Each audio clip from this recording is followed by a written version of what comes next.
Hey everyone, welcome to this crowdfunding conversations where we are talking to Alize all about crowdfunding in Switzerland and specifically with the platform that she is working with, We Make It. So welcome and thank you very much for joining us. And do you want to tell us a little bit about We Make It and also how you got interested in crowdfunding in the first place? Yes, thank you, Jess, for inviting me to this interview. Hello, everyone. Thanks for listening. So my name is Alize. Just a few words about myself. I have a background in management and international development. Most importantly, I am since forever passionate about social entrepreneurship. And in fact, it relates to how I got into crowdfunding. I started to work in the impact investment field. So access to finance has always been something that I'm really trying to work on to improve access to finance for entrepreneurs and people with great ideas and especially impactful ideas to change the world. And well, while I worked in Europe and also in South America, I spent a few years, I realized that I felt that a human financing was kind of lacking when we are talking from an investor's perspective. It's very transactional, even in the impact world, which can be a bit surprising. So while I was looking for alternative ways to get access to finance, and well, one of the projects that I was financing and working with in South America was in great difficulty after a flooding. And I realized that I was completely powerless from an investor's perspective. The project was, not giving any return, not able to reimburse the debt. And while I was looking for ways to help them, and I jumped on some platforms that would do charity crowdfunding, and I realized that I could just harness the power of my community, my family, my friends to donate and help this project. And I just in 1 week put together a crowdfunding campaign, and we raised, well, not an astronomous amount, but just a few thousand that could help provide basic food and goods, necessity goods to families that were affected by the flooding. And it helped the project, or at least part of it, to survive in these difficult times. So I realized after this experience that, wow, putting people together, connecting them, harnessing the power of a community or creating a community around an issue and giving them the power to help, to do something about it, was just so powerful. And I never got back to impact investing. I started to work with entrepreneurs, came back to Europe. I did some mentoring, I did some training to help, doing crowdfunding campaigns and successful ones. And well, I'm now with We Make It since last year. So let me tell you a bit about We Make It. It's the largest Swiss crowdfunding platform. We have the largest community with about 375,000 users and well, about 400,000 visits. We Make It is also very particular. It's a human platform. We are a team of 10, 15 human people who will get back to you when you have questions about your project. We are coaches, passionate about helping projects succeed. We have a high success rate. I think I'm convinced that it's also related to that, the fact that you don't speak to a robot, but also to a person. We have a success rate of 61%. That's really good. Yeah, it's really good. With other platforms, it's sometimes much lower, like rather 30. Some even lower, some like 10. Yes. Well, it's you see, it's crowdfunding is really. I'll tell you about it a bit later, but it's also about preparing, Yeah. not just the platform. We also have a very high average donation, which is 140 Swiss francs. So Wow. it is also local because Swiss. In Switzerland, we have a high purchasing power, but still it's quite high. And while we offer specific support to project in terms of coaching, for how to best prepare, how to communicate, and well, we also have promotion support to boost your project within the We Make It community. And what I would say another particularity about We Make It is like that we have a lot of boosters. We call them channels in different domains like climate, solidarity, music. We have a She Makes It, a new channel for women entrepreneur that we just launched, I think 2 weeks ago. So it's very recent, one for science project. And those channels are really there to boost you. We offer a great tools or help or maybe more support or access to a greater network for specific projects in those fields. So that's, I would say, something really cool in Switzerland. Yeah, that sounds really cool. And also such a variety of projects that you're working with as well. That must be really fun to have maybe, you know, a female entrepreneur like in the morning that you're chatting to, a science one at lunchtime, and then maybe ending the day on a musical project, things like that. Exactly. With all of those different organizations that you must have worked with over the last year and beyond, do you have like a particular favorite campaign that you have worked on? Yes, I do. And it's something that we never had before on We Make It. Let me explain. It's a luxury watch brand, but an eco one, working with the principles of circular economy. So it's a watch that is positioned as a luxury good with a very high purchasing price between 1,500 to 2,000 Swiss francs. And remember, the average donation on We Make It is 140 Swiss francs. But the watch has a beautiful design, but it's made from recycled products. So the steel is recycled and the leather comes from plants. So it's 100% biodegradable. And well, they have a whole concept of circular economy. So they don't produce any waste and they use only recycled materials. So this project was really a challenge because it doesn't match the typical contributor on We Make It. So it was a big project as well for the price of the watch. They wanted to launch their business, so to do the pre-sales. So they were targeting about 100 sales. And it became our largest project on We Make It in Romandy.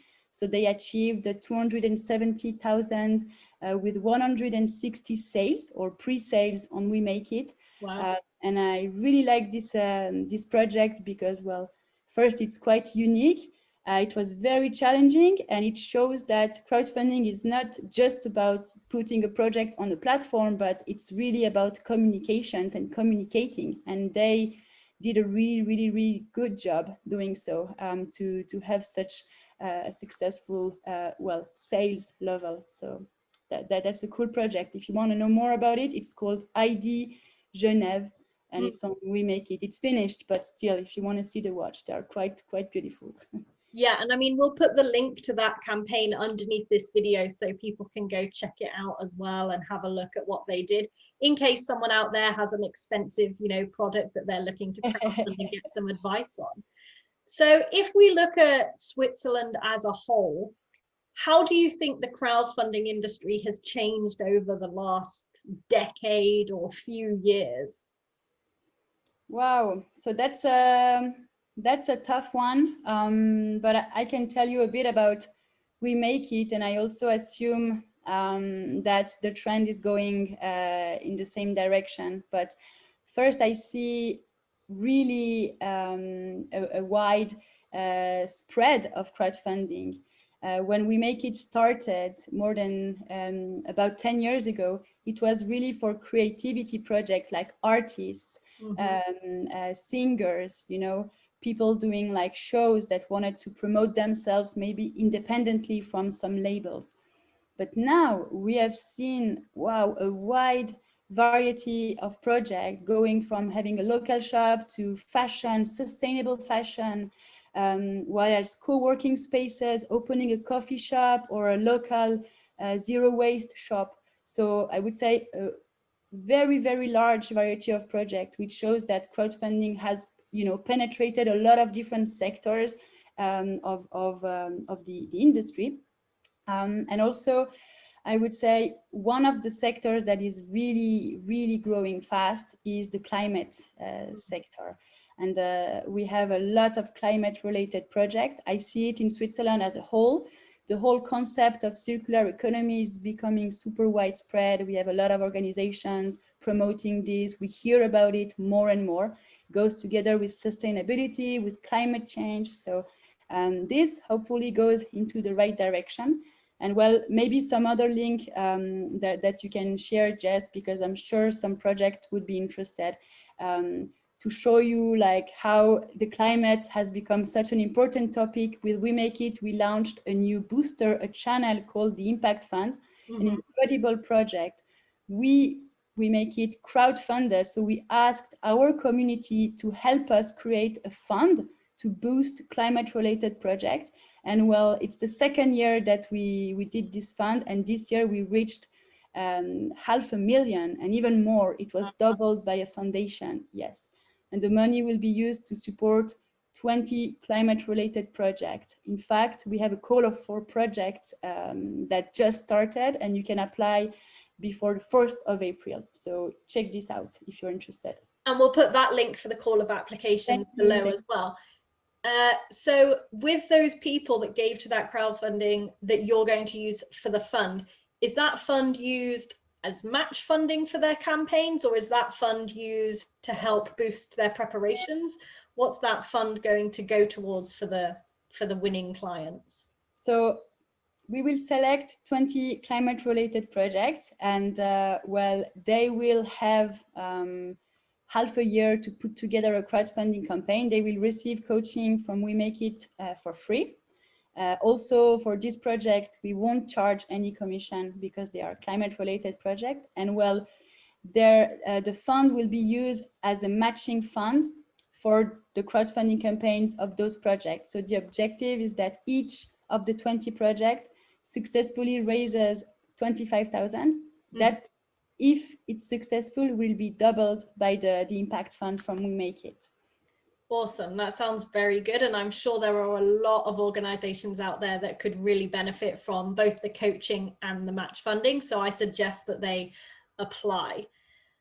So when we're looking at crowdfunding in Switzerland and, you know, climate related and other topics as well, in terms of the backers, the people backing crowdfunding campaigns, is crowdfunding a concept that most people in Switzerland know, or is it kind of in niche audiences that still are the ones that know most about it? Oh, I would say no less than 3, 4, 5 years ago, I would say it's a niche, but right now I can tell you everybody has heard about crowdfunding. Even myself, I can testify from it since I'm working and I'm into crowdfunding. Well, people used to look at me, you know, my relatives, what are you working on? But now they're calling me, hey, Alize, actually, I think I want to do a crowdfunding for my project. And I can really see that it has become something that people know about, which is like super positive for the industry as well and for the project. Yeah, I mean, my grandma, she's always sending me cool crowdfunding links. And I'm like, do everyone grandmas know this? Or is it just because I work in the crowdfunding space? But I think, you know, in the UK, for example, it is really getting wider. Who knows about crowdfunding, trusts it, and is even giving to campaigns. Yes, and we have serial backers, we call them, those people who prefer to shop on crowdfunding platforms for local products, ethical products, people that they trust, because crowdfunding is really about meeting the entrepreneur, looking behind the project, understanding the why, the who, and connecting with the project. So I think there is a lot of potential as well to develop a customer base, but based on very genuine and transparent terms. So I'm sure like this is the future of maybe online shopping. Let's be a bit crazy. Yeah, we recently did one of these crowdfunding conversations with a crowdfunding super backer. Wow. Who literally backed over 200 crowdfunding campaigns. And it was really interesting to hear their perspective because, you know, I'm sure you're in a similar situation, but I often only ever hear really from the campaign creator's perspective, or if I'm talking to friends, I might hear about the backer perspective, but actually hearing from someone that's, you know, a seasoned expert in the crowdfunding backing, very interesting to hear what she looked for in campaigns. Yeah, yeah. So back to Switzerland, are the Swiss campaigns that use We Make It, are they looking for a very, you know, geographically niche audience? Obviously, you've got different languages spoken across your country. Are they looking for kind of a Swiss-wide audience? Do they use We Make It to look for an international audience, or how does that work in terms of, you know, how Switzerland is divided and laid out as a country? So I would say We Make It is really a Swiss platform. So our audience, our core audience is, of course, in Switzerland. Now we also have a big community in Austria because we have an office there with like a big part of our coaches. And remember, Switzerland is a sort of a particular international country. We have 3 languages. And well, We Make It is super well adapted for a multi-language platform. So I've collaborated with other platforms. This was always or very often a feedback as well from the crowd for international projects. Like, okay, but my community speaks one language, but I want to have it in English, but you know, some people don't speak English. So how can I have like a multiple languages? So this is a key feature for We Make It to succeed in Switzerland. So again, it's really our core community. However, we also have a lot of international projects. They do exist, and I guess the language function really helps. Most of the international projects, I would say, come from the diaspora. So especially in the French-speaking part, we have the UN. All of these organizations have a lot of expats living there. So there is a big community of expats with homes in different countries. And so all of these maybe are sensitive to local issues. And well, use We Make It because their network is there, but to support other projects. Also, we have seen with the Impact Fund, some projects happening abroad, but managed from Switzerland. For example, solar panels in Mali, and we had an agricultural permaculture project in Togo, but they used We Make It because kind of their community, their contributors were in Switzerland. However, the project was happening somewhere else. Yeah, I was going to say, I mean, the first time I found out about We Make It was from a client in Bosnia that used We Make It, but they're in Bosnia, they're Bosnian, their project's in Bosnia, but they used We Make It. So do you have any idea as to what kind of percentages of these more local campaigns versus the expat campaigns? Is it only a small percent or is it quite large? No, I don't have an exact figure. Maybe I can get back to you on that. I don't want to say something that is not true, but the majority of our projects are Swiss. In fact, a lot of our projects choose We Make It because the project is local and they want a local platform. So I can see definitely there is like a big market there and a big bunch of projects. Now, yes, we have a smaller proportion of projects that are international. So they happen, they use We Make It, and well, they succeed, and they exist. And maybe that's also an area that we will develop in the future. Yeah. Okay, cool. And then when we're looking at Swiss campaigns that are going to crowdfund, are there any issues which you think are, you know, quite specific to Switzerland in terms of the campaigns that they're going to run, maybe other than the 3 languages? Not in Switzerland in particular, but let me maybe give you some advice to the why most projects fail. Definitely give because that. I don't think it applies only to Switzerland, but I would say it fails because usually entrepreneurs underestimate the preparation time before the campaign. Worldwide issue. Exactly. and they believe that crowdfunding is just about having a nice page on a crowdfunding platform. However, crowdfunding is about communication. it's two stones. Well, I don't know how to translate it in English, but in French we say une pierre deux coups. So one stone, but two hits. I think in English it's something. Kill two birds with one stone. Exactly. Much more dangerous in English. How rude. So it's a double effect. You get financing, but you also communicate about your project. You start your marketing. Yeah. And this means that the effort comes from you, from the entrepreneur. It doesn't come from the platform. The platform is a nice tool. So the community that is on the platform will see the project, but the majority of the backers, and I'm talking about 50, 60% of your project, will come from your community, from your own communication efforts. So this is why preparation is so important as well, because you need to plan your communication. You really, really, really need to plan it well. Yeah, I always tell people if they just want the money, like, don't bother crowdfunding. It's so much work, but it's when you look at these other things that the crowdfunding is going to bring you, such as building your marketing, your brand awareness, all of this engagement, then it's worthwhile. Exactly, totally agree. Okay, cool. And then, so you've given a couple of tips there. So don't rely on just a great page and have a comms plan. Any other tip, because I usually ask for 3, that you would give an organization looking to crowdfund? Yes, of course. It's hard. I have 2. So can I say 2? Go for it. The more the merrier. Okay, so yes, harness the power of your community. Use crowdfunding to engage with your community, to create links and linkages with your community beyond just like a monetary transaction. So invite them to events, invite them to meet you, ask for their feedback, make them really be part of your project. This is how people will be more likely to contribute, because this is exactly what they are looking for. Otherwise, they would go to a shop or they would go to the bank to invest in the stock exchange. So think about it. It's not to sell something to them, but it's also very powerful. You can really engage people.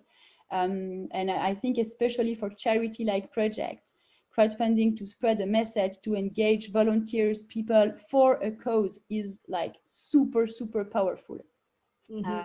And then the last very short advice is really believe in yourself, because crowdfunding is accessible to everyone as long as you prepare well and you really match your budget with the size of your target audience and the resources that you have. So like your communication skills and of course the time that you have, if you have a job or if you can dedicate like 100% of your time to your project, you can succeed.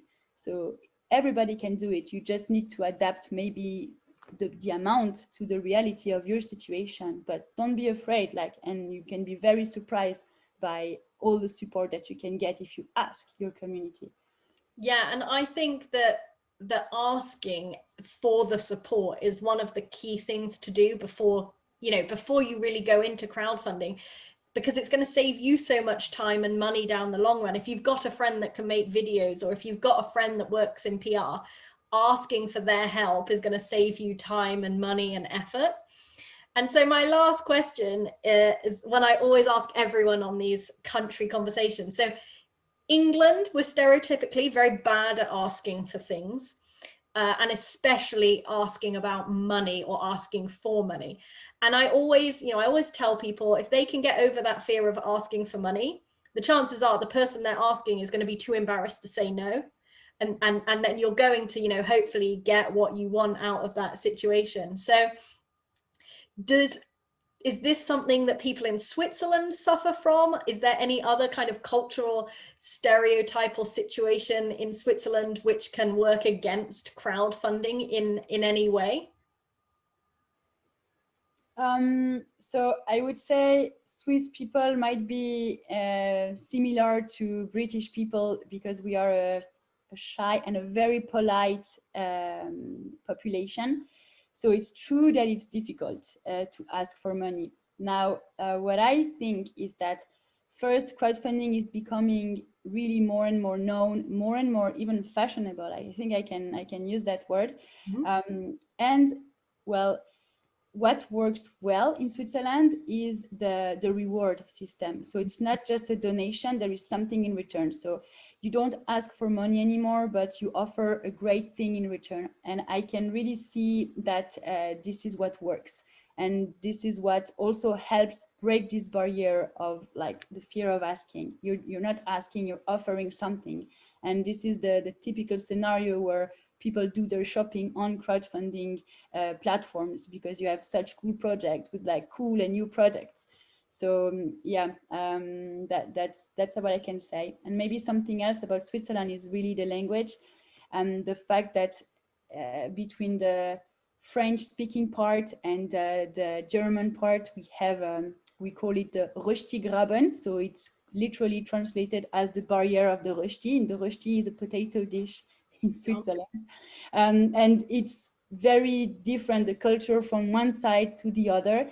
So I know that sometimes for French speaking project, it's very difficult to really penetrate the other side of the Röstigraben, first for languages reasons, but also for cultural reasons. It's very different. And it's the same the other way around. So that's, I think, a very, very specific barrier in Switzerland. Do you think, therefore, that maybe like a super good startup would have a founder from like both regions in order to kind of not have that issue? If for example, they wanted their organization to go Swiss wide?